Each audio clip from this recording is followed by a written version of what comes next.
Hello everyone, আজকে তোমাদের সাথে শেয়ার করব সর্ষে ইলিশের রেসিপি। আমি কেমন করে বানাই সেটাই তোমাদের দেখাবো। তো প্রথমে সর্ষে আর কাঁচা লঙ্কাটা পেস্ট করে নিয়েছি, তারপরে মাছটা ধুয়ে এবার পেস্ট করা মশলাটা দিয়ে দিলাম, তারপরে দিয়ে দিলাম লবণ, হলুদ, এবার দিয়ে দেবো বেশ খানিক কাঁচা সর্ষের তেল, তারপরে দিয়ে দেবো কাঁচা লঙ্কা।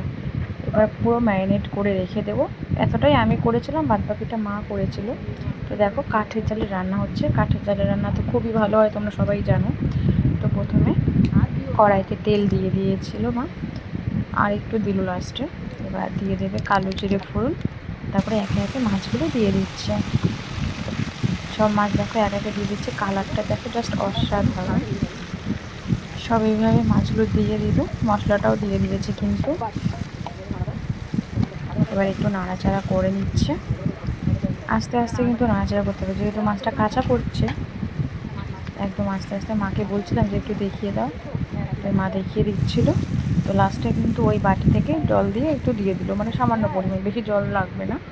তো দেখো ফুটিয়ে নিলাম। এবারে কিন্তু মাছটা হয়ে গেছে, কালারটা এমন লাগছে এখন, কিন্তু পরে দেখাচ্ছি তোমাদের কালারটা। দেখো খালি কালারটা একবার জাস্ট অসাধারণ হয়েছে। তোমরা কে কীরকমভাবে ইলিশ মাছ খেতে পছন্দ করো অবশ্যই জানিও। আমার কিন্তু একমাত্র সর্ষে ইলিশ, সর্ষে দিয়েই ভালো লাগে। মানে ইলিশ মাছ মানে আমি সর্ষে দিয়েই ভালোবাসি, আর কিছু দিয়ে ভালো লাগে না আমার। তো লাস্টে গরম ভাতের সাথে খেয়ে নিলাম। তো ভিডিওটা কেমন লাগলো অবশ্যই জানিও।